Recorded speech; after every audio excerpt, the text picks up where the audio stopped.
Hello and welcome to Afroshowbiz News. My name is Spumelele Zondi in for Musam Kalipi. In the next half hour, we'll navigate through Africa's arts and entertainment scene and have a few Africa Day celebrations. On email, we are on afroshowbiznews@sabc.co.za.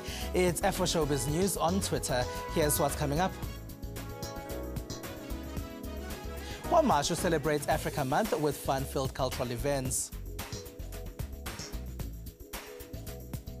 A celebration of humanity comes alive through a spectacular display of dance, music and visuals in a production called Calamy Human. There could not have been a perfect way of ending off Africa Month celebrations than with a fusion showcase of African designs. The township of KwaMashu, just outside Durban, recently celebrated its annual Africa Motherland Festival. The festivities, which included fashion shows, movies, a theatre and a display of arts and culture crafts, were part of the Africa Day celebrations. Africa Day is observed on the 25th of May, the day the Organization for African Unity was formed. Africa Month was celebrated with various festivities taking place in most parts of South Africa. And this multi-art center called Ekaya was no exception. In 2013, the center launched with success the inaugural Africa Motherland Festival, which saw celebrations that coincided with Africa Day taking place. 3 years later, Ekaya Multi-Art Center once again hosted its annual Africa Festival, bringing together the community of KwaMashu and beyond. This was a festivity to really show and express what it means to be African, and this is what the public had to say about what Africa Day really is. Usuku lwanamhlanje na luhlanganisa iAfrika. Kuhle siyajabula. Ipresenta nothando sibumbane. Singaxabane. It's all about unity. Ukuthi singabantu siqhama kuphi nanokwazi ukuthi izwe lakithi liqhamuka kuphi nje celebrate namhlanje. The Africa Motherland festivities were celebrated through theatre, music, dance, poetry, food, craft and film. The festival also created a platform for ordinary people who attended to test their talent in poetry. Sizwe Duma, a poet hailing from Nkwazi, expressed his thoughts about what this kind of event does for people in the townships. There are a few events like this in South Africa that causes a gap between the audience and the artists.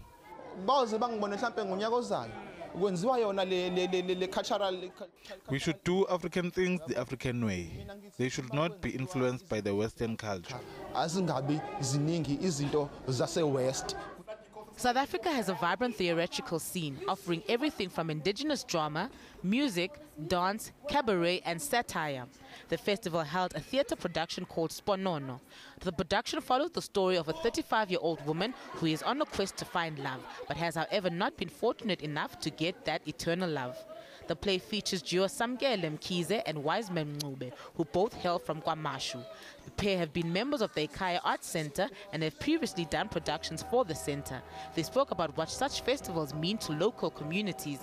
I think this is an opportunity for especially the young kids who are still in school, because when you're out of school, you have a choice in terms of career-wise and where do you visit or whatever you do with your spare time. But when you're still in school, you have that weekend and those couple of holidays off to actually do what you want to do. So at this very moment, I think this event teaches the young ones about our culture, about our talents, how we can use our talents to elevate our lives, to make a living. In an entertaining way. In an entertaining way, yeah. You know. So I think that's what it does. The festival is also in line with the Department of Arts and Culture's Mzansi Golden Economy Strategy, whose primary objectives include creating jobs as well as improving the economic aspects of the arts. Africa Day is the annual commemoration of the founding of the Organization of African Unity on the 25th of May 1963. Artistic director at the center, Edmund Mhlongo, says that South Africans need to know who they are and that they need to be reminded of their historical background. Whenever we do this event, the response is always good and positive. And we're also very excited that it's mainly the youth and the young people that are coming in, because they are the future and they need to know about Africa itself so that we don't have experiences of the Afrophobia or xenophobia going forward. The festival wrapped up with a performance from one of the greatest giants in Maskandi music. Puze Kemesi is widely acknowledged as the king of this indigenous genre. He is popularly known for hits such as Imbizo and Amakansela. He urged people to familiarize themselves with such events. He also called on government to give opportunities such as workshops to people who want to be part of the arts. If you remember in 94 when South Africa was liberated, people didn't know what Africa Day was. The government must keep doing workshops to educate people and also to bring unity and end the discrimination. Festivals like this remind those attending about what it truly means to be African while also promoting peace and tolerance. It is also a celebration of progress and opportunity for the people of Africa. Musam Kalipi, SABC, Kwamashu. Now, Africa Month is coming to an end, and this year's theme is opening the doors of learning and culture to promote peace and friendship from Cape to Cairo. To talk to us about Africa Month and what it means to be African, we're joined in studio by Baba Bundu. He is the Executive Director of Ebukhosini Solutions, a community-based organization that specializes in African-centered education. Hello, and thank you for being part of Afroshowbiz News tonight. Thank you so much for inviting me. Now, how did you celebrate Africa Day? In the best way possible. I was invited by a group of young people in Soshanguve, a township north of Pretoria, to give a keynote address on what does it mean to be African and what is the significance of African history. And the understanding of young people there of what it means to be African?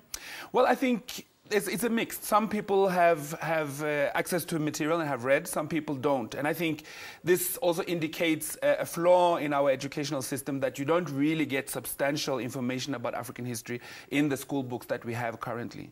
Is this changing? Well, I think there's an attempt to change, but I think we need to speed it up. There's an urgent need, and I think we fool ourselves if we say that young people are not really interested in African history. I think there's a way to make it interesting, and when you do, young people really want to learn. Tell us a bit more about the event that you had on Africa Day in Soshanguve. What was happening there exactly? Okay, it's a fairly new library, and we know some of the people working in the library, and they decided that they wanted really to remind the audience and the public in Soshanguve that the library is a place of learning and also learning about Africa. So they wanted to engage young people in a conversation, a dialogue. So I was there to give an address, but then also to listen to questions, answer questions, and engage young people in understanding and internalizing what Africa is. Often, apart from that event, we often see celebrations through music, through arts and entertainment. Do you reckon this is the right way of celebrating Africa Month? You know what, I think one thing we keep forgetting is that the origin of the day and the month actually stems from Africa Liberation Day or Africa Liberation Month. So it's not just a victory, it's not just a commemoration. It's, in a way, you could say it's a birthday of a baby that didn't really grow as fast as we thought it would. So I think I think we should rather say we're marking the Africa Day. And if we're marking it, I think what we really should devote ourselves to is to keep check and to take stock. Have we really gotten closer to the liberation that we want? Yes, there's a place for entertainment and culture, obviously, but I think when that becomes the main thing on Africa Day, I think we are failing to really observe what the day should be about. As we celebrate, whether it's through music, through arts, and through different events, really, do you think that Africa has a lot to celebrate? And I'm asking this because, for example, conflicts in Burundi and the Eastern DRC, we have terror groups, for example, in northeastern Nigeria and Kenya and Libya. Do you think we have a lot to celebrate? Well, we have things to celebrate, but I don't think really the crux of Africa Day is to celebrate. It's to remember. It's to go back to a point in time when we really were hoping that Africa would be the continent of liberation and freedom. Has it become that? Do we really experience that? And if not, what are we doing to get further on that, to find the answers to that question? I think that should be the content of Africa Liberation Day. All right, Baba Bundu, Executive Director of Ebukhosini Solutions. Thank you very much for joining us tonight. Thank you so much. All right, let's take a short break. You can remember you can find us in social media. We're on @Afroshowbiz News on Twitter. It's afroshowbiznews@sabc.co.za and email. Stay with us.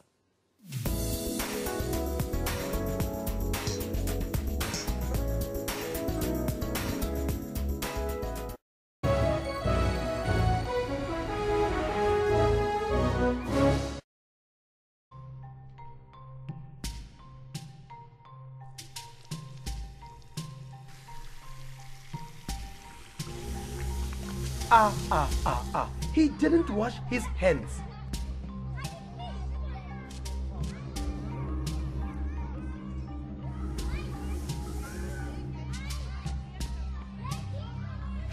With those hands.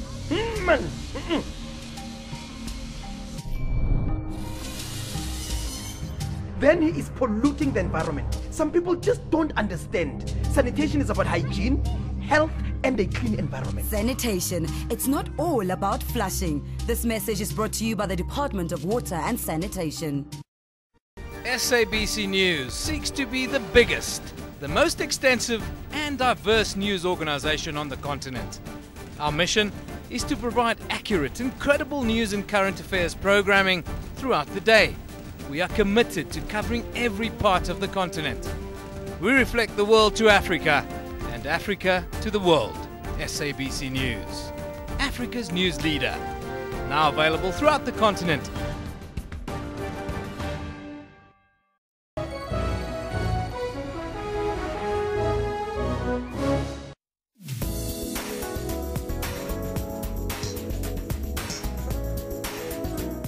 Afroshowbiz news at sabc.co.za on email. Thank you for staying with us. Now, African history begins with the emergence of Homo sapiens in East Africa. It continues to the vibrant cultures, colors, and the vibrancy we have in the continent today. But in order for us to know how we got here, maybe we need to look at the history of African development a little bit. And this is done through a dance production currently showing at the Soweto Theatre. Today we are at the Soweto Theatre to witness the much-anticipated production by Steve Dyer. It is now titled Calamy Human. I wonder why the title though, Calamy Human. As you can see behind me, a lot of people are really waiting in anticipation to see this spectacular production. I can't wait as well. Let's all go inside and see what they really have for us. A concept by Steve Dyer called Calamy Human. It celebrates humanity. You have probably heard the claim that Africa is the birthplace of humanity. But before there were humans, or even apes, or ape ancestors, there were rocks. Now this history of African and human evolution is retold in a theatre production.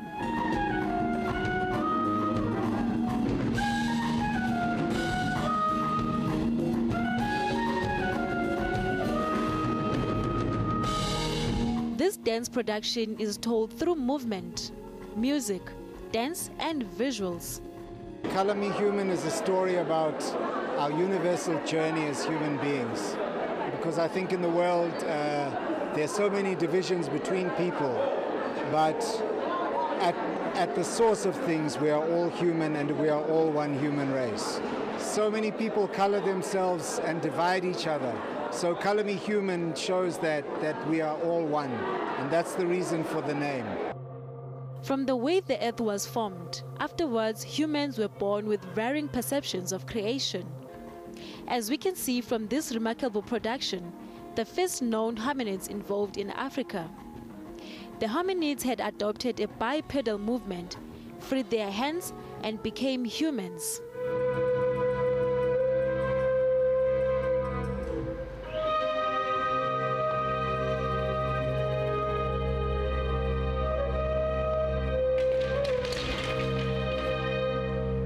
We populate the earth through our quest for survival. Director Ndebele Mahaula will take us through the journey of what it entailed to put the pieces of this production together. It's a collaborative effort. Steve Dyer is concept and music, and he already worked with a lot of musicians who are in the piece, and it's a journey of getting people along the way, as it were. And in terms of the dancers, our very talented choreographer, Sonia Khatebe, is the one who handpicked the dancers. Without doubt, humans are exploring creatures who divide into groups, diverse, harmful, and at the same time are compassionate. It was nice to have caught up with some of the audience members to share their sentimentalities about the show. Some of them were rather educated more than being entertained. I really enjoyed the show. It was more than what I really expected, and I have really learned a lot because it was actually portraying what we as Africans, we all about. The production was very great. We experienced and learned great stuff there, especially about the evolution, and it shows about the development and the stages throughout time as we develop and evolve. I think it's a very different concept, a very beautiful one to interpret how we are as Africans. I just love the show. Yeah. I'll pay $1,000 to come see this thing again.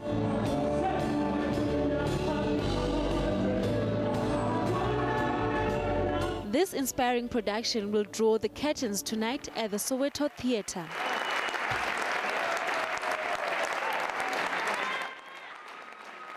Aloha is a film that was slightly affected by the Sony hack last year, but it has finally released in America. The romantic comedy by director Cameron Crowe is already getting some heavy criticism from moviegoers.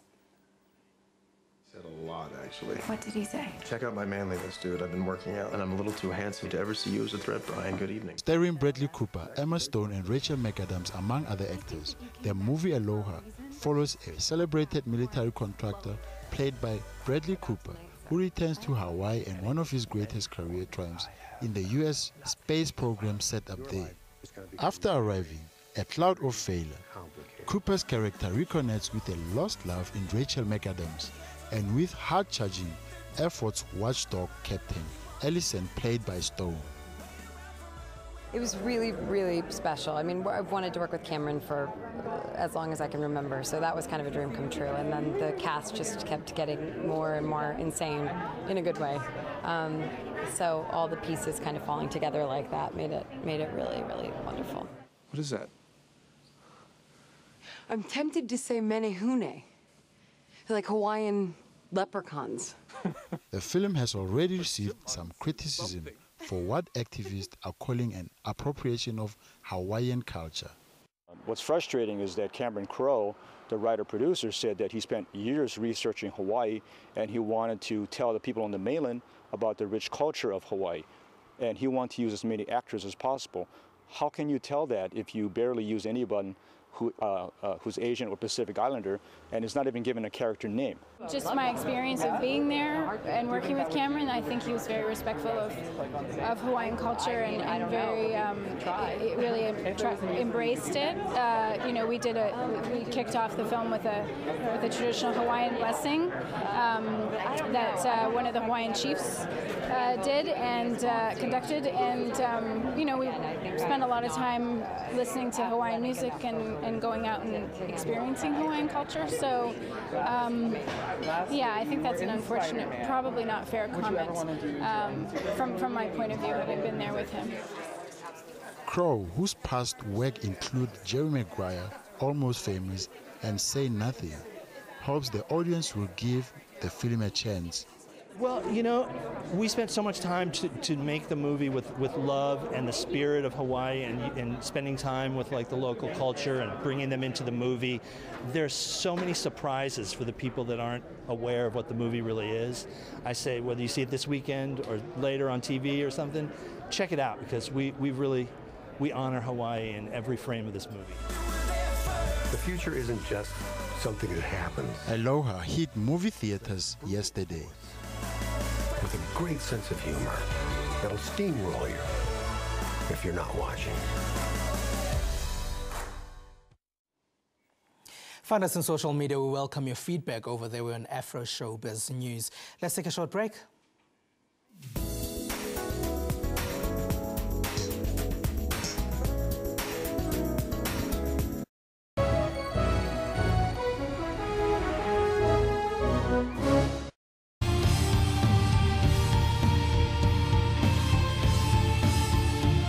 Welcome to Network, a technology news program that also discusses what's trending in social media in and around Africa. MTN has launched its new movie and television streaming service, Front Row.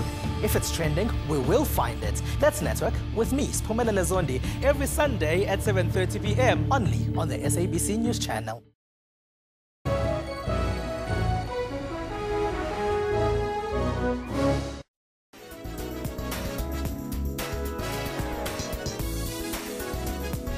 You're still on Afroshowbiz News. Welcome back. My name is Pumela Zondi in for Musam Kalipi.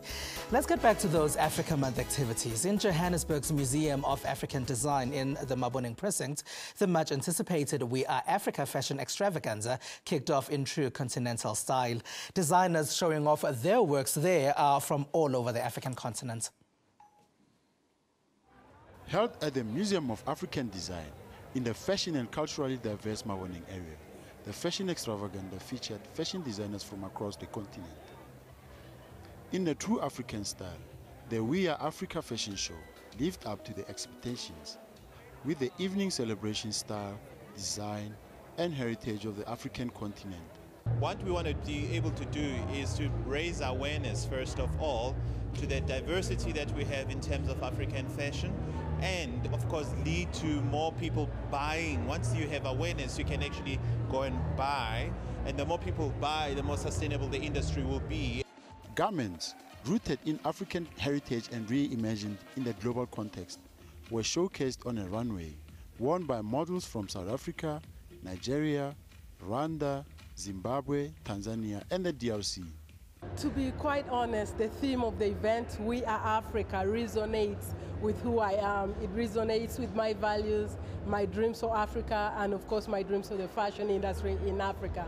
It is about time that we looked at a bigger picture. We cannot satisfy our localities. We need to move out. We need to move out and dress Africa as a whole.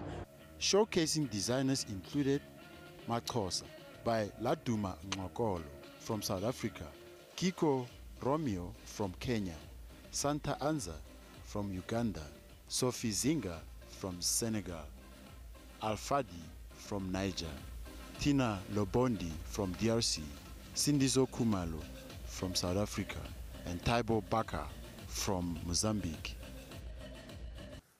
The I Start to Sing Festival, which embraces diversity, disability and sustainability, kicks off in Johannesburg Constitution Hill. The event aims to create an awareness that artists with disabilities can also function and perform with mainstream musicians. The festival also hopes to make a 450,000 Rand donation of solar lights to various charitable organizations. We're now joined by I Start to Sing Ambassador Pops Mohammed and founder Pierre Dutoit. Hello and welcome to Afroshowbiz News, gentlemen. Hello. Thank you for having us. Let's start with you, Pierre, perhaps.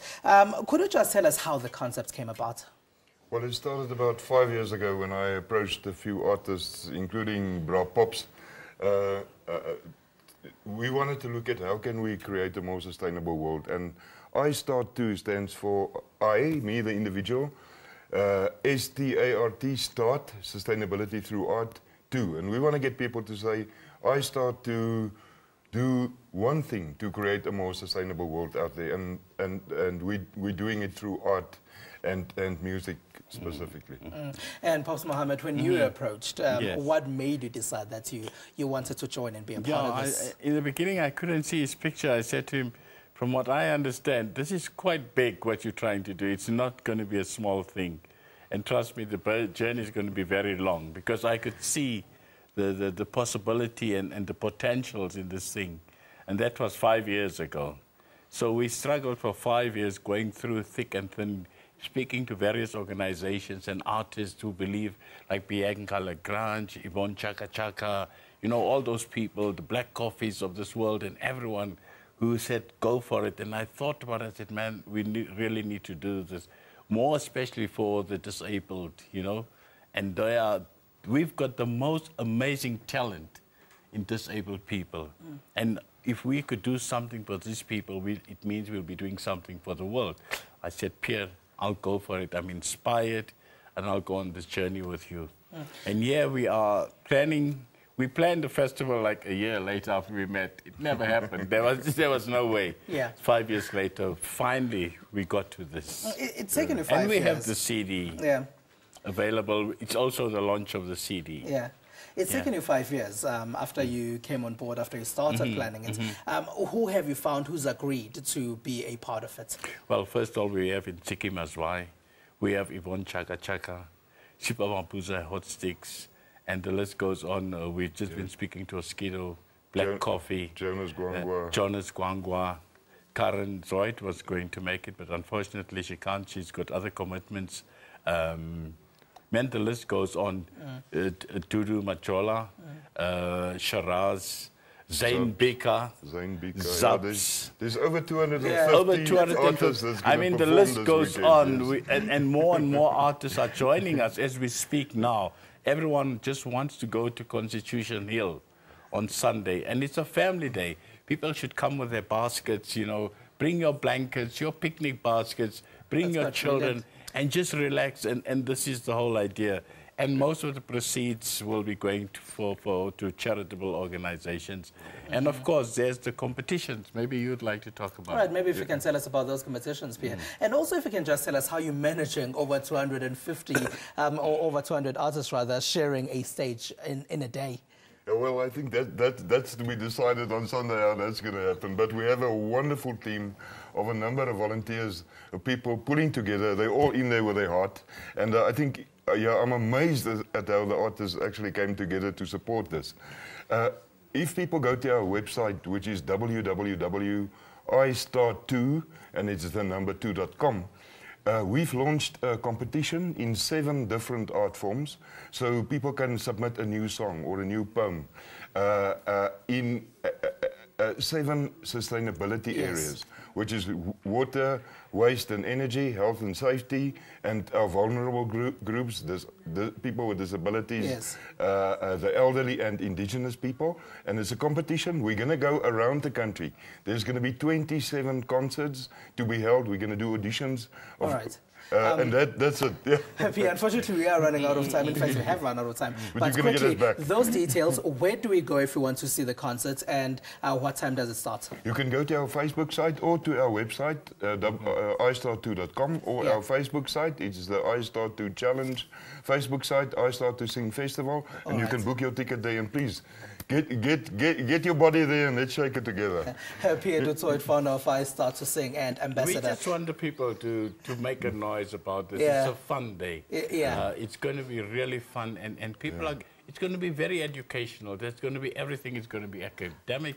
There's going to be demonstrations of musical instruments. There's going to be lots of food. Pops Mohammed, I'm going to have to stop you. I know we can go on about it. Thank you very much, Pops Mohammed, ambassador of iStart2 Sing and founder Pierre du Toit. Now we have come to the end of tonight's program, and we leave you with music by Pops Mohammed. We will be playing out with a song titled iStart2 Sing. Thank you very much for watching us. Enjoy the music video, and from Ms. Pumelele Zondi and the rest of the team, have a good one.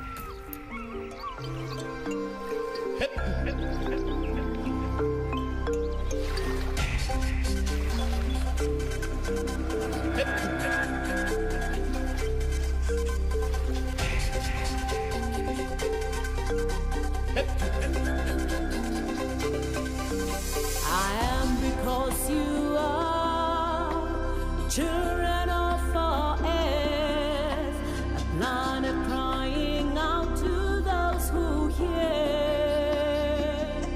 And when we join our hands together as the brotherhood of man, we start to see a new tomorrow drawing near. I start to sing a song of joy. I start to dance a dance so free. I start to shout a shout of hope for the world to hear.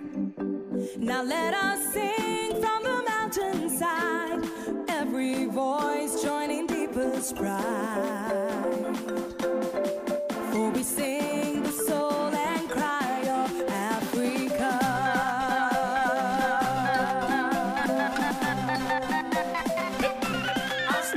Sing a song of joy. I start to dance a dance so free.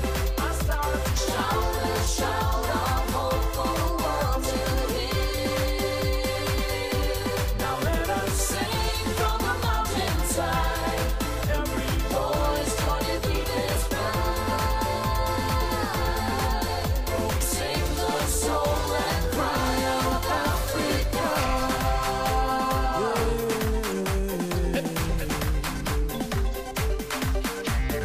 Take